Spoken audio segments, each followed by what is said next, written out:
সত্যপাল মানালি উল্লাসনগর। আমার ধারণা ডক্টর জাকির নায়েক শ্লোক নিয়ে খেলা করছেন। উনি শুধু শ্লোক নিয়ে খেলা করছেন। ইসলাম এই পৃথিবীর মানুষকে ভাগ করেছে দুই ভাগে, একটা হলো মুমিন, আরেকটা হলো কাফির। অবশ্যই আমরা ইসলাম ধর্মের এই কথাগুলো বিশ্বাস করি না, মানতেও পারি না। তাই ইসলাম ধর্ম যেভাবে আমাদের উপর সর্বজনীন ভ্রাতৃত্বকে চাপিয়ে দিচ্ছে, সেটা আসলে কখনোই সম্ভব না। ইসলাম মানুষের মধ্যে শুধু বিভেদ তৈরি করে। তাদের মধ্যেও আছে শিয়া, সুন্নি, এছাড়াও ইসলামে আরো 70টা গোত্র আছে। হ্যাঁ, আমি আমার প্রশ্ন করছি, সমস্যা নাম এটা দিতে পারবে না। পৃথিবীতে একমাত্র হিন্দু ধর্মই আমাদের সর্বজনীন ভ্রাতৃত্ব উপহার দিতে পারবে।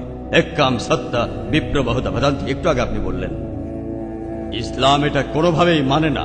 গরু হত্যা করছে, কাফির হত্যা করছে, তাদের সম্পত্তি কেড়ে নিচ্ছে, লুট, নারী নির্যাতন। ইসলামই বলে ভ্রাতৃত্ব, তাহলে কিভাবে আসবে? আপনার মুখে ভ্রাতৃত্বের কথা আসলে শুধু শ্লোক নিয়ে খেলা করা। আপনি আসলে হিন্দু ধর্ম বলতে গিয়ে ইসলাম ধর্ম বলে ফেলেছেন। ভাই, আপনি বেশ কিছু মন্তব্য করেছেন।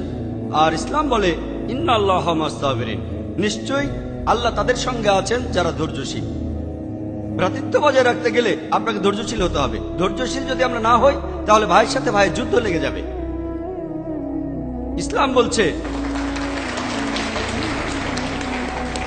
সূরা আল বাকারার 153 নম্বর আয়াতে আছে, ইন্নাল্লাহ মা'আস সাবিরিন, নিশ্চয়ই আল্লাহ ধৈর্যশীলদের সঙ্গে আছেন। আর ভ্রাতৃত্ব বজায় রাখতে চাইলে ধৈর্যশীল হতে হবে। আর আমি এখানে উপস্থিত গুরুজনদের শ্রদ্ধা করি। তিনি হয়তো হিন্দু ধর্ম সম্পর্কে ভালো জানেন, তবে দুঃখিত যে আমি তার সঙ্গে একমত নই। ইসলাম সম্পর্কে তার জ্ঞান কিছুটা কম। আর ওনার সাথে আমি একমত যে ইসলাম ধর্মে মানুষকে দুই ভাগে ভাগ করা হয়। একটা হলো যারা বিশ্বাসী মুমিন, আরেক দল হলো কাফির, উনি যেভাবে বললেন। আর প্রত্যেক ধর্মেই দুই প্রকার মানুষ আছে, এমনকি হিন্দু ধর্মে হিন্দু আর অহিন্দু। খ্রিস্টান ধর্মে খ্রিস্টান আর অখ্রিস্টান। ইহুদি ধর্মে ইহুদি আর নন ইহুদি। ইসলামে মুসলমান আর অমুসলমান। তাহলে ইসলাম আলাদা হলো কি করে? আর আমি এখানে হিন্দু ধর্মের সমালোচনা করব না, আমি সমালোচনা করব না। কিন্তু আজকের এই লেকচারে আমি হিন্দু ধর্ম নিয়ে কথা বলবো, কারণ আমি বিভিন্ন ধর্মের একজন ছাত্র হিসাবে আমি বেদ পড়েছি, আমি উপনিষদ পড়েছি। তবে এখানে ছোট্ট একটা মন্তব্য করি। হিন্দু ধর্মগ্রন্থ বেদে আছে যে এই মানুষ জাতি সৃষ্টি হয়েছে সর্বশক্তিমান ঈশ্বরের 4টে অংশ থেকে। তার মাথা থেকে এসেছে ব্রাহ্মণ, বুক থেকে এসেছে ক্ষত্রিয়, আর উরু থেকে বৈশ্যরা ব্যবসায়ী জাত, আর পা থেকে শূদ্ররা বর্ণপ্রথা। আমি এটা নিয়ে মন্তব্য করতে আসিনি, আমি এটা চাই না। আমি চাই না হিন্দু ভাইদের মনে আঘাত দিতে। ইসলাম ধর্ম এটার অনুমতি দেয় না। আমি এসব নিয়ে মন্তব্য করছি না, কোনো ধর্মের সমালোচনা করছি না, আমি কারো সমালোচনা করছি না। আমি কথা বলছি না যে কোনো ধর্ম ভুল। তবে আপনি যদি ভালোভাবে বেদ পড়ে থাকেন, আপনি এখানে সবাইকে বলতে পারেন বেদে কথা বলে কিনা যে স্রষ্টার মাথা থেকে ব্রাহ্মণ এসেছে, তার বুক থেকে ক্ষত্রিয়রা এসেছে, উরু থেকে এসেছে বৈশ্যরা ব্যবসায়ী জাত, বিদ্বান গোত্র, যোদ্ধা গোত্র, ব্যবসায়ী গোত্র, শূদ্র। শূদ্ররা হলো সবচেয়ে নিম্নবর্ণ। আর ডক্টর আম্বেদকর এটা নিয়ে বই লিখেছেন। আমি সব খুলে বলছি না। হিন্দু ধর্ম আমি ভালোভাবে পড়েছি। আমি হিন্দু ধর্মের অনেক কিছু শ্রদ্ধা করি, বেশ কিছুর ব্যাপারে একমত নয়, এটা আমাকে আপনি বলতে বাধ্য করলেন। পবিত্র কোরআনে সূরা আনামের 108 নম্বর আয়াতে আছে, তাহাদিগকে গালি দিও না আল্লাহকে ছাড়িয়ে তাহারা যাহাদিগকে ডাকে, কেননা অজ্ঞানতাবশত তাহারা গালি দিবে আল্লাহ সুবহানাহু ওয়া তাআলাকে। এখানে আমি হিন্দু ধর্মের ভালো দিকগুলো নিয়ে বলেছি। কথাটা হলো তারা এক ঈশ্বরের ধারণায় বিশ্বাস করে। আপনার প্রশ্নের ব্যাপারে বলি যে আপনি বলেছেন মুসলিমরা তারা মানুষ খুন করে, এছাড়াও তারা হত্যা করে। আপনি বললেন গরু, ঠিক আপনি কথা বলেছেন। এই সবগুলো অভিযোগের উত্তর দেওয়া দরকার। সময় এখানে কম, কয়েকটার উত্তর দিচ্ছি। অন্য কেউ প্রশ্ন করেন, আপনাদের সবার ভুল ধারণাগুলো আমি ভেঙে দেব, আমারও ভালো লাগবে। আর ভুল ধারণাগুলো ভাঙিয়ে দিলেই তারা ইসলামকে ভালোভাবে বুঝতে পারবে। এজন্য আমার লেকচারে সবসময় একটা প্রশ্নোত্তর পর্ব থাকে। আর আমরাও বলি, যখন কেউ সমালোচনা করে আমারও ভালো লাগে। যত বেশি সমালোচনা হবে তত বেশি বোঝাতে পারবো, তত ভালো করে ইসলামকে বুঝতে পারবেন।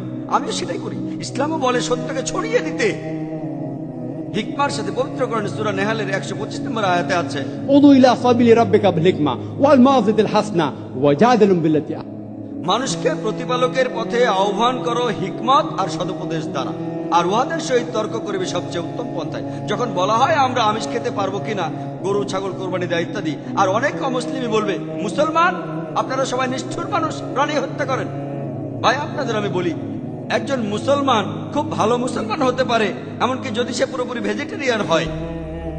এটা বলা হয়নি যে আপনাকে অবশ্যই ভেজিটেরিয়ান হতে হবে ভালো মুসলিম হতে গেলে, কিন্তু পবিত্র কোরআনে অনেকবারই বলা হয়েছে যখন তুমি মাংস খেতে পারো তখন মাংস খাবে না কেন। পবিত্র কোরআনের সূরা মাইদার 1 নম্বর আয়াতে উল্লেখ আছে, বলা হয়েছে যে ইয়া আইয়ুহাল্লাযিনা আমানু, হে মুমিনগণ, তোমাদের অঙ্গীকার পূর্ণ করিবে আর তোমাদের জন্য কিছু চতুষ্পদ প্রাণীকে হালাল করা হইয়াছে আর কিছু প্রাণী হারাম। পবিত্র কোরআনের সূরা নাহলের 5 নম্বর আয়াতে উল্লেখ আছে যে আল্লাহ চতুষ্পদ জন্তু সৃষ্টি করিয়াছেন যাহাতে তোমরা শীত নিবারণ করিতে পারো এবং উহাতে বহু উপকার রহিয়াছে এবং উহা হইতে তোমরা আহার করিয়া থাকো। পবিত্র কোরআনের সূরা মুমিনুনের 21 নম্বর আয়াতে উল্লেখ আছে তোমরা চতুষ্পদের মাংস আহার করতে পারো। আমরা জানি যে আমিষে, এখানে অনেক ডাক্তার আছেন, আমি একজন মেডিকেল ডাক্তার, এতে অনেক প্রোটিন আছে, প্রচুর আয়রন আছে, আর এগুলো খুবই সুস্বাদু। আর এইসব আমিষ জাতীয় খাবারে আপনি যে প্রোটিন পাবেন, এই পরিমাণ প্রোটিন আর কোথাও পাবেন না, আপনি পাবেন না। নিরামিষের মধ্যে সয়াবিনে আপনি সবচেয়ে বেশি প্রোটিন পাবেন, সেটাও আমিষের প্রোটিনের চেয়ে অনেক কম। আর এবার আমি গরু হত্যা নিয়ে কিছু কথা বলি। যদি হিন্দু ধর্মগ্রন্থগুলো পড়েন, আমি এখানে কোন ধর্মের সমালোচনা করছি না, ভাই একটা প্রশ্ন করেছেন তাই আমাকে সত্য কথাটা বলতে হবে। হিন্দু ধর্মে আমিষ খাওয়ার অনুমতি দেওয়া হয়েছে। হিন্দু ধর্মগ্রন্থে দেখবেন সাধু সন্তরা আমিষ জাতীয় খাদ্য খায়, এমনকি গরুর মাংস। পরবর্তীতে অন্যান্য বেশ কিছু ধর্মের প্রভাবে, যেমন ধরুন জৈন ধর্ম ইত্যাদি, মানুষের উপর অহিংসার দর্শনের প্রভাব এসে পড়ল, তারা প্রাণী হত্যা বাদ দিল, তারা এই দর্শনটাকে তাদের জীবনধারায় যোগ করলো। তবে ইসলাম ধর্ম প্রাণীদের অধিকারের কথা বলে থাকে। শুধু প্রাণীদের অধিকার নিয়ে আমি একটা লেকচার দিতে পারি। পবিত্র কোরআনে আছে পশুর উপর বেশি বোঝা চাপিও না, তাদের প্রতি সদয় হও, তাদের খাদ্য দাও, কিন্তু প্রয়োজনে তোমরা তাদের মাংস খাইতে পারো। আর যদি আপনি অন্যান্য ধর্মগুলো ভালোভাবে দেখেন, অনেকে আমিষ খেতে বারণ করেছে। এই দর্শনের ভিত্তিটা হলো এই যে আপনি প্রাণী হত্যা করবেন না, কারণ তাদের জীবন আছে, সে কারণে আমিষ খাওয়াটা অন্যায়। আমি এর সাথে একমত। যদি কোনো মানুষের পৃথিবীতে মানুষ হত্যা না করে থাকে, সেখানে আমিই থাকবো সবার উপরে। সর্বজনীন ভ্রাতৃত্ব হিন্দু ধর্মে আছে যে সব প্রাণী আপনার ভাই। প্রত্যেক প্রাণী হোক সে সাপ, পাখি অথবা পতঙ্গ। আমি আপনাদের একটা প্রশ্ন করছি যে কোন মানুষটা হাজার হাজার ভাইকে না মেরেও 5 মিনিটের জন্য বেঁচে থাকতে পারে? এখানে যারা মেডিকেল সায়েন্স পড়েছেন তারা ভালো বুঝতে পারবেন যে আপনারা যখন নিঃশ্বাস নেন তখন আপনার শরীরে প্রচুর ময়লা জীবাণু ঢুকে, সেগুলোকে মেরে ফেলেন। তার অর্থ এই ধর্মে বাঁচার জন্য আপনার ভাইদের আপনি মেরে ফেলছেন। ইসলামের সর্বজনীন ভ্রাতৃত্ব বলে মানুষ জাতির প্রত্যেকেই আপনার ভাই। বিশ্বাসের ভ্রাতৃত্বে প্রত্যেক মুসলমানই ভাই ভাই, প্রত্যেক প্রাণীই আমার ভাই নয়। তবে অন্য প্রাণীদের রক্ষা করতে হবে, তাদের ক্ষতি করবেন না, বিনা কারণে তাদের অত্যাচার করবেন না, তবে প্রয়োজন হলে সেগুলোর মাংস খেতে পারেন। তাই যে দর্শন বলে আমিষ খাবার খাওয়া অন্যায়, কারণ এখানে আপনি প্রাণী হত্যা করছেন, বিজ্ঞান প্রমাণ করেছে। এমনকি গাছপালারও জীবন আছে, আপনারা জানেন। তাই কথা এখানে খাটছে না যে প্রাণী হত্যা করা অন্যায়। তাই এখন তারা যুক্তিটা পাল্টে বলল যে আচ্ছা, গাছেরও জীবন আছে, তবে তারা ব্যথা অনুভব করে না, তাই গাছ হত্যার চেয়ে প্রাণী হত্যা অনেক বড় অপরাধ। আর আজকের দিনে বিজ্ঞান উন্নত হয়েছে, আমরা জানি গাছও ব্যথা অনুভব করে, এমনকি গাছও কাঁদতে পারে, গাছেরও ভালো লাগতে পারে। তাই গাছ ব্যথা অনুভব করে না, এটা টিকলো না। এখানে ব্যাপারটা হলো যে গাছের কান্না মানুষ শুনতে পায় না, কারণ মানুষ কানে যে শব্দ শোনে সেটা সীমা 20 সাইকেল পার সেকেন্ড থেকে 20,000 সাইকেল পার সেকেন্ড। এই সীমার মধ্যে কিছু হলে মানুষ সেটা শুনতে পায়, এই সীমার নিচে বা উপরে মানুষ কিছু শুনতে পায় না। যেমন ধরুন কেউ যদি ডগ হুইসেল বাজায়, ডগ হুইসেল চেনেন, যেটাকে বলে সাইলেন্ট ডগ হুইসেল। যখন কেউ এই হুইসেল বাজায়, এটা সীমা হচ্ছে 20,000 সাইকেল পার সেকেন্ডের উপরে, 40,000 সাইকেল পার সেকেন্ডের নিচে। কুকুর 40,000 সাইকেল পার সেকেন্ড পর্যন্ত শুনতে পায়। তাই কেউ যদি হুইসেল বাজায়, কুকুর হুইসেলটা শুনতে পারে কিন্তু মানুষ শুনতে পায় না, এটাকে বলা হয় সাইলেন্ট ডগ হুইসেল। একইভাবে গাছপালার যে কান্নাকাটি আমরা মানুষরা কিছুই শুনতে পাই না, তবে গাছও কাঁদে, তারাও ব্যথা অনুভব করে। আমাদের একজন ভাই বললেন যিনি বিষয়টা নিয়ে বেশ তর্ক করছিলেন, আর আমাকে বললেন, ভাই জাকির, আপনার কথা আমি মেনে নিলাম যে গাছপালারও জীবন আছে, তারাও ব্যথা অনুভব করে, তবে আপনি কি জানেন যে গাছের দুটো ইন্দ্রিয় কম আছে, তাদের 3টা ইন্দ্রিয় আছে, পশু পাখির ইন্দ্রিয় আছে 5টি। তাই গাছপালা হত্যার চেয়ে পশু হত্যা করা অনেক বড় অন্যায়। আমি তাকে বললাম যে ভাই, ধরুন আপনার একজন ছোট ভাই আছে, সে ছোটবেলা থেকে বোবা আর কালা, দুটো ইন্দ্রিয় কম। সে বড় হওয়ার পরে কেউ একজন তাকে খুন করে ফেললো, আপনি কি বিচারককে বলবেন, ও মি লর্ড, এই খুনিকে কম শাস্তি দিন কারণ আমার ভাইয়ের দুটো ইন্দ্রিয় কম ছিল? এই কথাই বলবেন? আপনি বলবেন, ও মি লর্ড, তাকে দ্বিগুণ শাস্তি দিন কারণ সে একজন নিষ্পাপ মানুষকে হত্যা করেছে। তাই ইসলামে এটা কোনো যুক্তি নয় যে 2 বা 3টা ইন্দ্রিয়। পবিত্র কোরআনে সূরা বাকারার 168 নম্বর আয়াতে আছে, যে বৈধ খাদ্যবস্তু আছে তাহা তোমরা আহার করো। তার অর্থ যেগুলো বৈধ আর হালাল খাবার সেগুলো খেতে পারো। আর এ কারণে আপনারা দেখতে পাবেন যে গবাদি পশু, আল্লাহ সুবহানাহু ওয়া তাআলার ইচ্ছায় গবাদি পশু বংশ বিস্তার করে বেশ তাড়াতাড়ি, মানুষ এবং অন্যান্য পশুর তুলনায় বেশ তাড়াতাড়ি দ্রুত বংশ বিস্তার করে। যদি আপনার কথা মেনে নেই যে মানুষ কোনো গবাদি পশু খাবে না, তাহলে পৃথিবীতে গবাদি পশুর পরিমাণ অনেক বেড়ে যাবে, অনেক বাড়বে। আর বললেন গরু হত্যা করা, এ নিয়ে বই লিখেছেন মৌলানা আব্দুল করিম পারেক। গো হত্যা, গরু কোরবানি কে জন্য দায়ী? যদি ভালোভাবে দেখেন, যারা চামড়া নিয়ে ব্যবসা করে, গরুর চামড়া, মুসলিম অমুসলিম উভয়ই আছে, চামড়া, গরুর চামড়া, তারা এটা করে। তাই এটা থেকে যারা উপকার পাচ্ছে এই গোহত্যা থেকে, তাদের মধ্যে মুসলিমদের চেয়ে অমুসলিমরাই বেশি।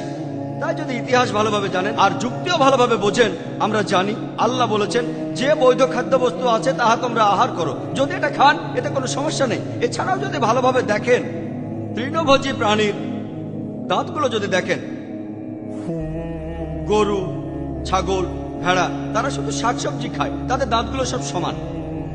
যদি আপনারা মাংসাশী প্রাণীর দাঁতগুলো ভালোভাবে খেয়াল করেন, সিংহ, বাঘ, চিতাবাঘ, তাদের দাঁতগুলো খুব সুচালো, তারা শুধু মাছ মাংস খায়।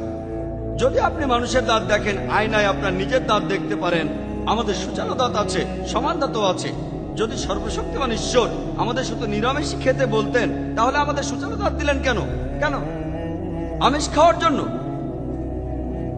যদি আপনারা তৃণভোজী প্রাণীদের পরিপাকতন্ত্র ভালোভাবে খেয়াল করেন, গরু, ছাগল, ভেড়া, তাদের পরিপাকতন্ত্র শুধু নিরামিষই হজম করতে পারে। মাংসাশী প্রাণীগুলোর পরিপাকতন্ত্র, বাঘ, সিংহ, চিতাবাঘ, তারা শুধুমাত্র আমিষ হজম করতে পারে।